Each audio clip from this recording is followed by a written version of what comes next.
Good.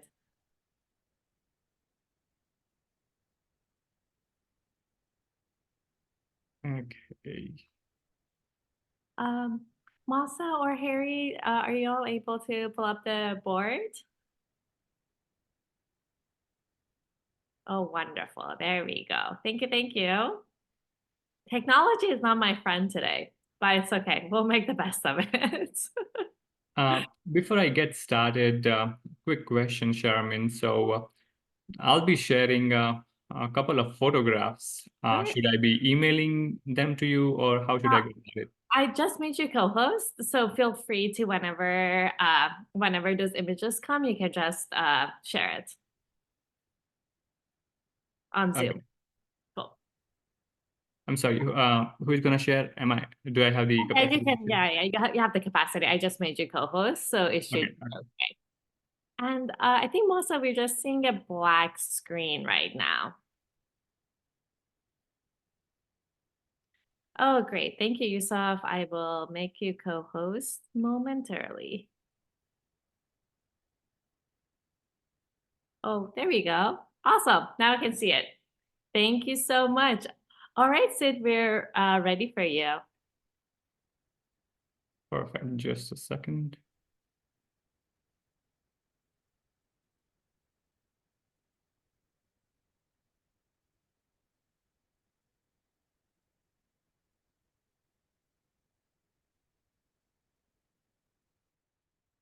Okay. So a 55-year-old African American woman presented to the outpatient clinic for a diffuse pruritic rash of 24 hours duration. The rash started 48 hours after the third dose, that is, first booster of mRNA COVID-19 Moderna vaccine. She previously had 2 doses of mRNA COVID-19 vaccines from Moderna, and she did not have any reaction. Previously, however, she did report an allergic rash to penicillins several years ago, but none to any of the vaccines. So this was her chief complaint. All right, sis. Starting with a rash. I love it. He so we already have a lot of rich information. What is your initial thoughts?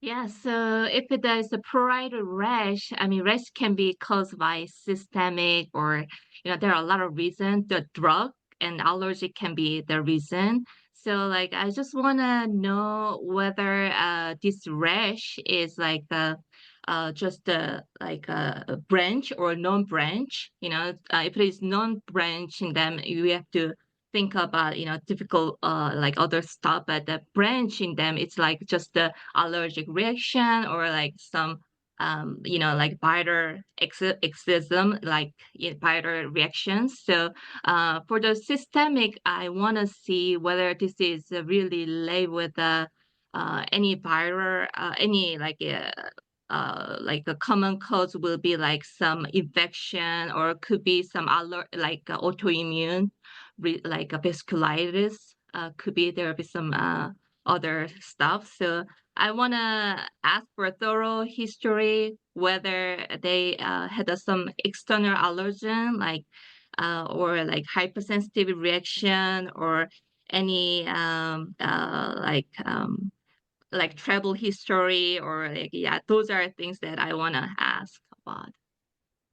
That is absolutely brilliant. Yeah, I totally agree with you. So thinking about like the company and the context this rash is happening. And I really like that, given the context you were thinking about like, oh, the pruritic rash, allergy being one of them, because you're absolutely right. Like if we think about this, we don't have any description of a rash, but like hives, oftentimes you can get in the context of anaphylaxis. So things are like that are medical emergencies to make sure we're not dealing with any of that.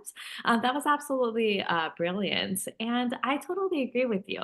Oftentimes, we nowadays we don't really include a race as part of the initial presentation. However, in this case, I really appreciate Sid mentioning because what we know about like black of African American descendants is that a lot of times when it comes to germ presentations, that there is a disparity between our knowledge of like how rashes are presented in Black Americans rather than usual most of our teaching are in white Americans. So we have to, and that has led to a lot of like misdiagnosis or delayed in diagnosis. So and thinking about people's lived experiences, I think in this context is really important and a great reminder to be incredibly nuanced and also careful when we are thinking about like pruritic and often rashes, is because a lot of our teaching didn't include darker skin tones. So thank you, Sid, for including that. So sorry for my little tangent about that. Back to the pruritic rash. Yeah, I think about whenever I think about rash as an internist, I'm like, okay, there is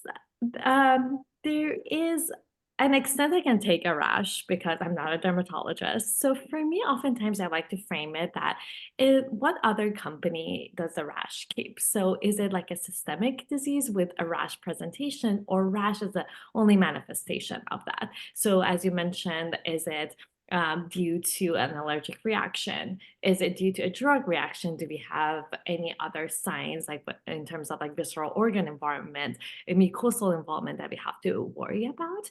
And the other things that I think about is that, you know, the extent, the depth, and pain. It's a one thing that it always worries me, but it sounds like it's more itchy than pain. So those are the things that I'd be watching out for. And, you know, exposure history, travel, all of those are really good things to know. Tick, depending on where we are in which region we are. So yeah, the differential is broad. Oftentimes, you know, we have this history of like a vaccine, whether that's related as an ideology or is it just a red herring, I'm not sure about. The fact that this patient has gone into vaccines before, tolerated well.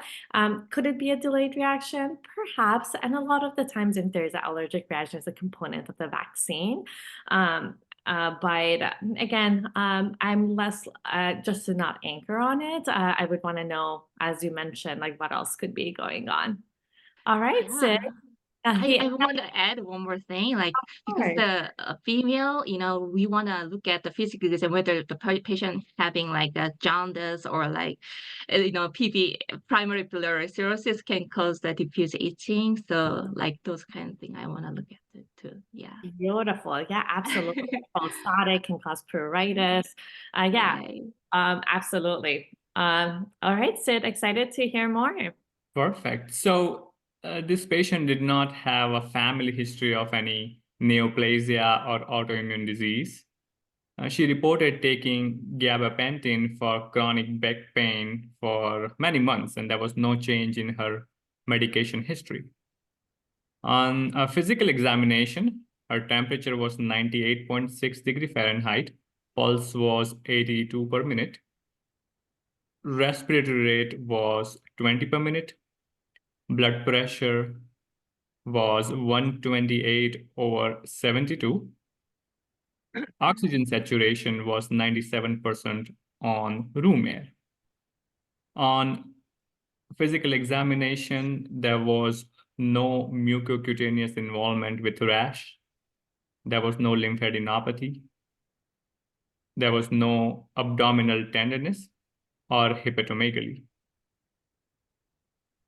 On skin examination, we notice she has a maculopapular erythematous, non-blanching lesions predominantly involving bilateral upper and lower extremities. She did have a few scattered lesions on the chest and back. I have a photograph of rash that I'm going to try and share the screen on. Sure.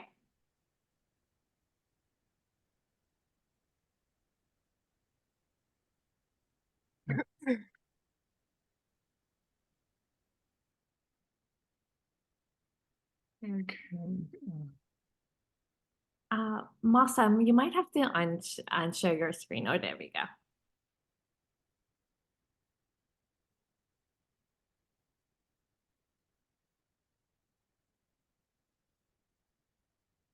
All right.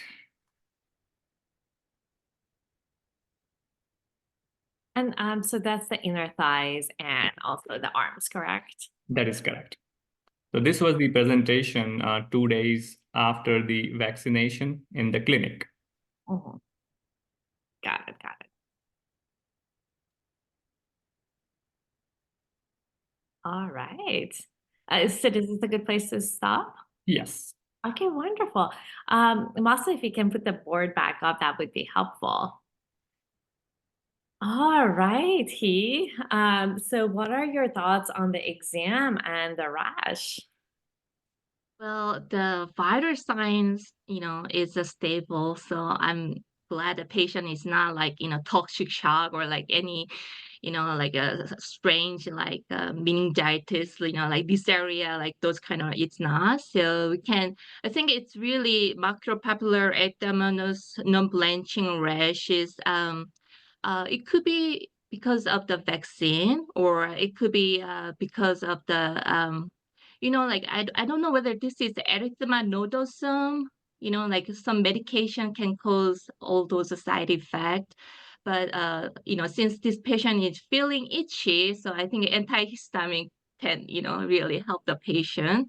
And yeah, so like I want to go for, since it's non-blanching, we can go for the drug induced, or like we can go for like some vasculitis, autoimmune related.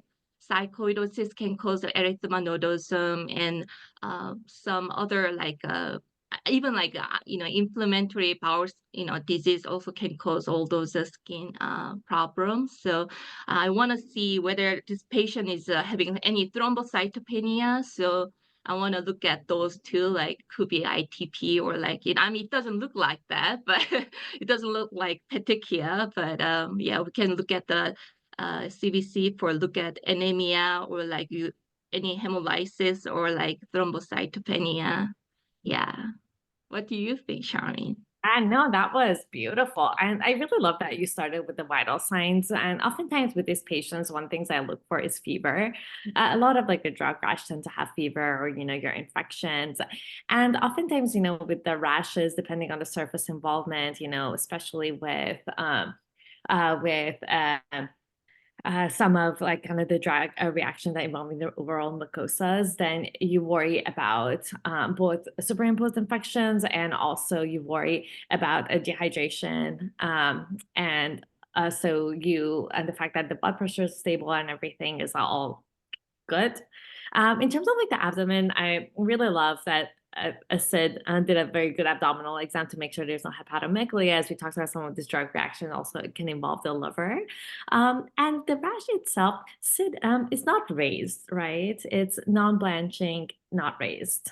So the papules were palpable. There were a few areas where there were papules, and a lot of areas were macules. So papules were a little raised.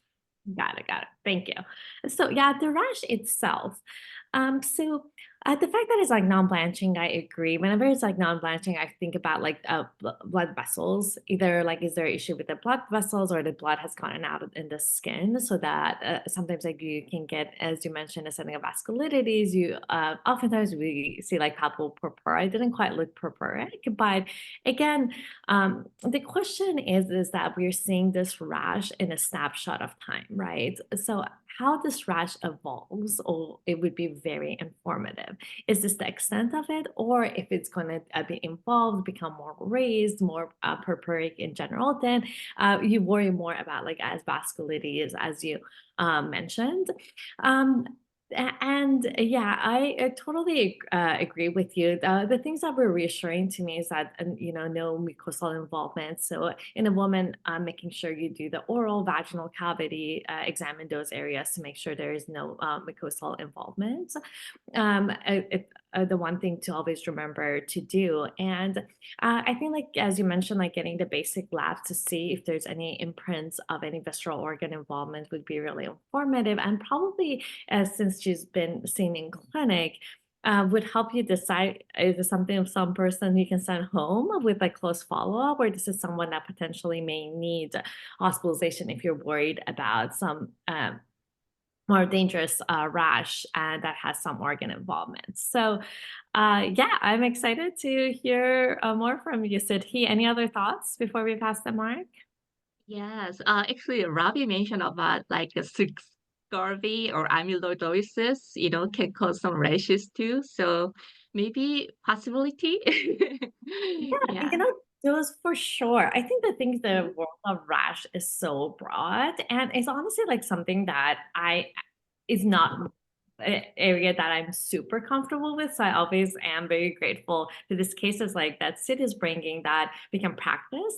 So for me, it's always like as an internist, I'm like, okay, I'm gonna ask Derm for help at some point. However, like what can I grasp from the history, from the exam, from labs that helps me make a move progress? And for me, a lot of the time is more like the med list, the systemic involvements that helps me make progress.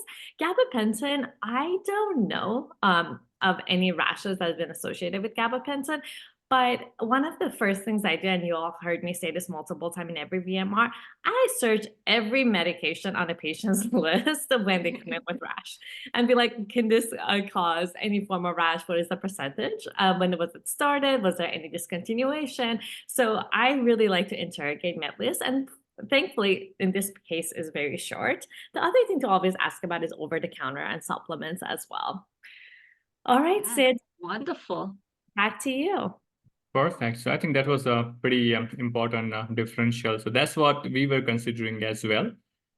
This patient was then in the outpatient setting. We took a 3 millimeter punch biopsy of the skin lesion on close to one of the lesions on the right medial leg. She was prescribed topical steroid mometasone cream, oral prednisone, and hydroxyzine. And she was advised to keep a close follow-up with us. About further 48 to 72 hours later, that is 5 days since the onset of rash, patient unfortunately experienced worsening rash, which was larger in size with persistent itching and burning, and also associated with bilateral ankle pain. On physical exam, she had coalescing erythematous patches with palpable purpura involving upper and lower extremities. Some of the lesions developed desquamation. Some new maculopapular lesions with occasional vesicles were also observed. Her ankle examination was normal. At this point, she was admitted to the hospital for further management. So I'm going to share a photograph of the rash 5 days since it presented, okay?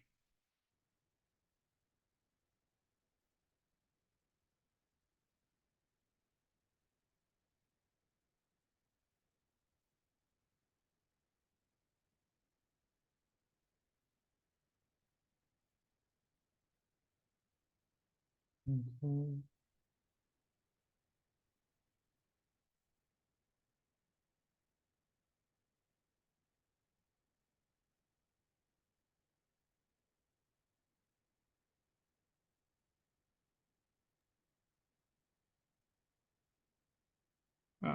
Is it Wow. visible to all?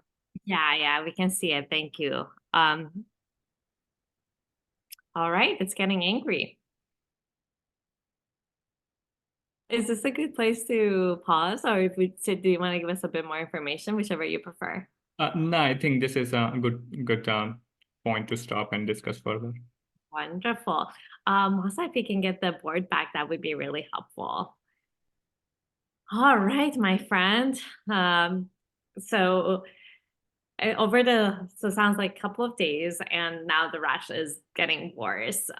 What are your thoughts now, Dee? Yeah, I think that since you mentioned about the drug, maybe drug reaction with the eosinophilia system symptom like DRAS, and the rash kind of looked like we could think about the dress, and also the rash really looked like lichen planus, the violet rash. So we can think about lichen planus like inflammatory condition causing that, and also erythema multiforme, still like herpes or those yeah, and then maybe a fungal infection also can cause all those, Yeah, so or yeah, or still the vasculitis with autoimmune is still in my heart. So what do you think? Yeah, I think that sometimes in medicine, time is a great diagnostic tool. And the question was always like, hey, is this rash going to get better or going to get worse? And we had inclination is going to get worse because Sid is a hospitalist and is presenting this case, right? Sid, it sounds like there was still no mucocutaneous involvement, right? Just the rash was getting worse itself. Okay. So that's like helpful to know. And the rash is again look coalescing and is looking more like kind of like a purpuric rash, right? Raised, non-blanching, and again, like I think like a differential for purpura is like whether it's like a blood vessel wall involvement or not. It's just like leukostatic vasculitis, and oftentimes that you can see like a drug reaction, vaccines. You can sometimes like as part of it can be limited to the skin, or it can be related to as any slew of like ANCA positive vasculitides that we can like go digging for any other signs. So in this patient coming in, as you mentioned, like getting the CBC to getting your LFTs to see if there's any hepatic involvement, and also what was that? I completely lost your train of thought. Autoimmune, Oh, like UA. UA is your really good okay. friend. So you want to make sure you don't have any like hematuria or microscopic hematuria. So thinking about like vascularity is one of the things you want to consider. And infectious etiologies for sure. She's not really acting like someone who has at least like a systemic infection going on. And the other things to consider, I think like again, like the ankle, what are your thoughts about the ankle pain before I jump in? Yeah, I mean, ankle pain, usually like reactive arthritis, like I read with the rashes, I always think about ankle pain, but oh yeah, I'm not sure whether is it related with the joint pain, like autoimmune vasculitis can come with the like joint pain. So maybe it is good idea to like uh CRP and ESR and like ANA and like autoimmune marker, like yeah, to look at it and a complement too. Yeah, for sure. Like, I think those are all great. Yeah, I think like thinking about the ankle pain, if it's like joint pain involvement or not, oftentimes, disseminated infections that can cause septic arthritis can have a rash as well. Again, bilateral septic arthritis would be rare if the ankles are involved. The other one I like to always like think about is like a gonococcal, like whether it's like disseminated gonococcal or reactive arthritis oftentimes. So thinking about like, her making sure we have a sexual history in her would be really helpful, and potentially thinking about UA, uh, PI. DC chlamydia testing. There's a whole slew of viral infections that can cause this.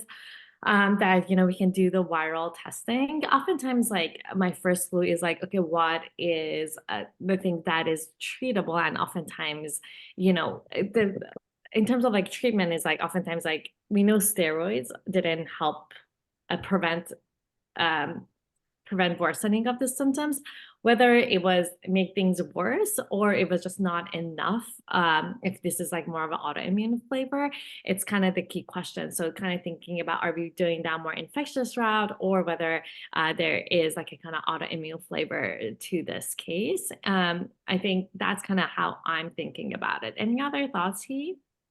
Yes, I also want to do the ICA, like a HSP also, like so. Yeah, Yeah. those are things that I can think of, and yeah, I mean the WBC, the hemoglobin platelet will give a lot of hint too about this patient. For sure. Yeah, I'm dying to know if there's any blood or visceral involvement. All right, Sid, you have us on the edge of our seats. Okay, so at this point, she gets admitted to the hospital, and several blood tests have been ordered. Her labs detected WBC count of 12,000. Eosinophil count is 0. Hemoglobin 12.7. Platelet count 473. She has normal electrolytes, BUN of 19 and creatinine of 0.8. Her C-reactive protein is normal at 4.2. Her D-dimer was elevated at 8. Her liver function test, AST, ALT, alkaline phosphatase, albumin, total protein are normal. So this was some of the basic investigations that we carried out. There are a few more labs, but before I jump onto them, I would want to give you all some opportunities. What are some of the other labs that we think we should consider getting on this person? I'm so sorry. My internet connection just gave out for a hot second. So what was that last part? We performed a basic CBC, BMP, Oh, yeah. where liver function test, CBC, renal profile, they all were normal. And then we went ahead and ordered some special tests to look into potential etiologies.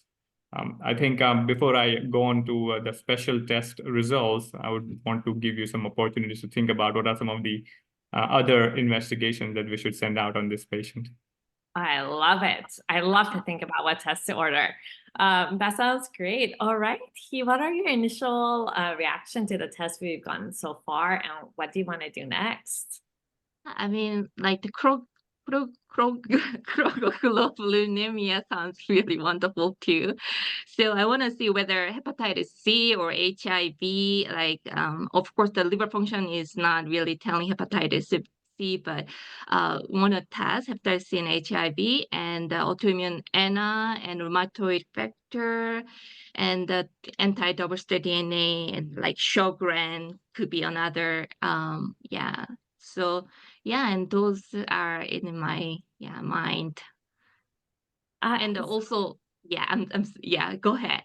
Go ahead. Go ahead. Anything Sure, else? yeah. So and then other like the infection related can cause all those like a lot of people mention about really good example syphilis and other bacteria and like those are culture and find out Yeah, no, I totally agree with you. Yeah, the thing that jumps out to me, just going over the labs, that's like kind of current and positives and negatives, is that her white count is like 12, is that kind of upper limit of normal to like a little bit of a leukocytosis, and her platelets are in the higher side in the 400. So that is oftentimes what like she has some inflammation going on, and oftentimes like that's a big picture you see in vasculitides. Oftentimes they present with like thrombocytosis rather than like thrombocytopenia. So that was intriguing to me. The normal, like no EOs, kind of make some of these drug rashes less likely. However, she was taking high dose steroids, and steroids are really good at suppressing EOs. So again, like not quite 100% sure whether that is kind of no eosinophilia is part of the syndrome or it's been suppressed. Probably less likely for this to be an EO involved process. In terms of the lab, I'm always like, I'm on the edge until I see what the kidneys are doing. And I think that the fact that the creatinine is normal, it's good. I still would get a UA. And that's something that I tend to trend whenever I am worried about any vasculitides, because at some way you might have kidney involvement, and that's something. The glomerulonephritis is something you want to catch. Oftentimes it tends to be rapidly progressive, so you'll see the creatinine rising, but something to monitor. A lot of the time the leukostatic vasculitides that are drug related oftentimes are just skin manifestation and don't involve visceral organs, which is good. And in terms of like kind of what to do, and the CRP being normal, again, makes infection a little less likely. But again, this patient was on steroids. About what to do next, I think I really like the hepatitis panel and the HIV testing, I think, again, it gives you a better understanding of a patient's risk profile as well. I will still do the urine media testing as well. I think your ankle vascularities panel is a good idea. And also, I think like the other thing that I would do is just kind of investigate the coagulation cascade a little bit more, just to make sure if there's any coagulability involved. Oftentimes you might not see as much with palpable purpura, but retiform purpura. I love the idea of the cryo was a good thought, but I think that's the first pass I would start and then add more infectious workup depending on what direction the labs show us. All right. Sid. Perfect. Yes. So I'm trying to not say I want everything, which is hard to do. Sid, can I ask you one more question? Someone yes, mentioned please. about syphilis. So I was just wondering, this patient didn't use any penicillin, right? Like Jerry's had similar reaction, like after using some drug, but he never used any penicillin, right? No, because she did have a prior history of allergic rash to penicillins. Oh, So yeah. recently, the Got only it. medication she has been on was gabapentin at a stable dose. Okay, thank you. But the lab investigations that you all mentioned, we ordered those testing. Her PT-INR, PTT were normal.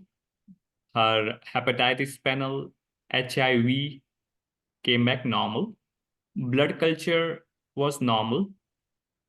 Anti-nuclear antibody was negative. Cryoglobulins, anti-neutrophilic cytoplasmic antibody panel was also negative. Her complement level was within normal range. Urine analysis did not detect any proteinuria or hematuria. It was normal.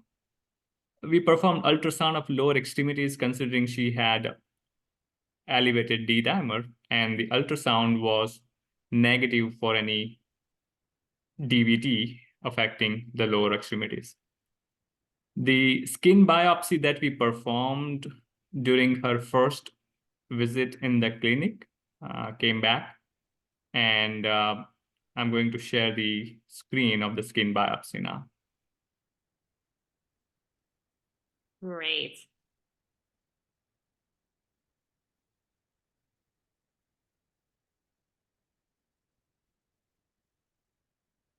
So on the left-hand side is the low power field. On the right-hand side is the high power field of the skin biopsy.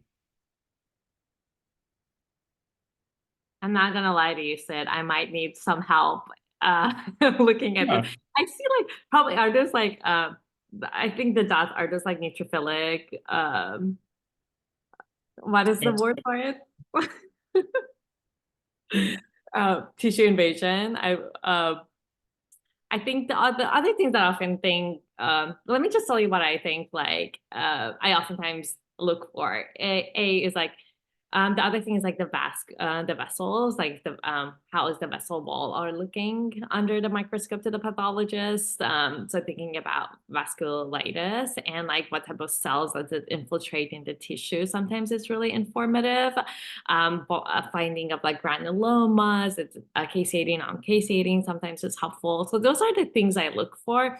But to be honest with you, these are beautiful pictures. I don't know what to make of them, Sid, if you want to walk us through it. Yeah, sure. So let's talk about the picture on the right-hand side. It's a high power field. At the left upper edge, those pinkish or orangish fiber you are seeing, those are the keratin fibers on top of the skin. And below that, the layer of epidermis. So the blue cells are layer of epidermis. Below the epidermis is dermis. And you can see on the dermis, the orange little dots are basically blood vessels, which are surrounded by neutrophilic infiltration and inflammation. Some of the neutrophils have died, and that's why the architecture looks a little different than how you would expect in neutrophils. But there's a lot of neutrophilic infiltration in the blood vessels and around the blood vessels. Sid, are you a pathologist too? That was amazing. Well, while working this patient up, I did become a little bit of that.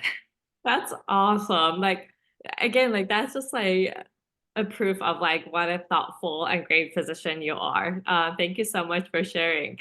All right, Hee Mun, what are your thoughts, friends? So we got some more of our specialty labs, and we have our skin biopsy come back.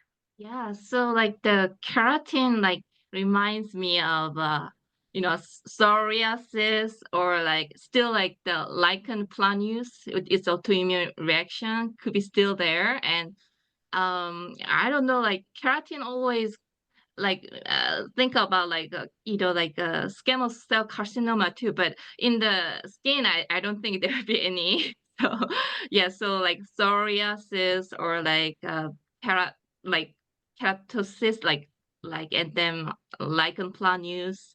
Yeah, those are the things that coming to my mind. Yeah, wonderful differential. Yeah, what is jumping out to me is kind of like in general, kind of lack of like systemic or visceral organ, or like we don't see much in the setting of like other organ involvement other than the skin. I'm like with all the hepatitis, HIV, all of this workup being negative, no liver involvement, no kidney involvement. We have like a little bit of a flavor of like thrombocytosis. Uh, if I'm presented with this information with like kind of the neutrophilic predominance, the top of my diagnosis would be leuko. Cystic classic vasculitis, and I'm totally butchering that name, but again, like just kind of cutaneous vasculitis. In terms of like what triggered that, usually it's like kind of drug reaction, like hydralazine is famous for doing it. I wonder if it can happen in a setting of vaccine as well, just given the temporal relation with that. So that is the one that I would be most worried about. The part that doesn't make sense with like ankle involvement, whether I'm missing something in that regards. I think if you ask me, like that's what I would be most worried about. But then again, like I would ask dermatology and path, is there anything else that would be concerned about? And you can always like ask for help. But I think that would be the one that I'm most worried about in this case. What do you think, Key? Any other thoughts? Yeah, I agree with you because that person is having D-dimer, what can be cause hypocoagulability. So I think, yeah, like the vasculitis will be the reason for that. So yeah. Yeah, yeah. That would again like yeah, exactly. Like, the coagulopathy, the elevated D dimer, oftentimes, when people are inflamed, sometimes you can get elevated Hmm. inflammatory markers too. So yeah, I'm curious what you guys did sit and what you learned. Absolutely. So I saw some many people mention about syphilis in the chat. So I just wanted to mention that her RPR was negative and she did not have any other specific risk factors for other sexually transmitted diseases. We initiated her on treatment with intravenous steroids and antihistaminics while she was inpatient. The temporality of her symptoms, that the rash started 2 days after the vaccination, and the fact that we were able to rule out most other differential diagnoses, we concluded that she had cutaneous small vessel vasculitis. The other histopathological term to that is leukocytoclastic vasculitis due to a COVID-19 vaccine. The patient responded well to the intravenous steroids with decreasing erythema, decreasing pruritus, and pain within 48 hours.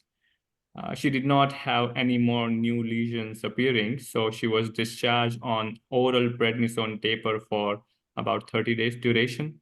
She followed up in the clinic 1 week after discharge and then a month later after the discharge, and she had a near complete resolution of her rash. I'm going to share the picture of the rash 1 week after hospital discharge. and then 1 month after that.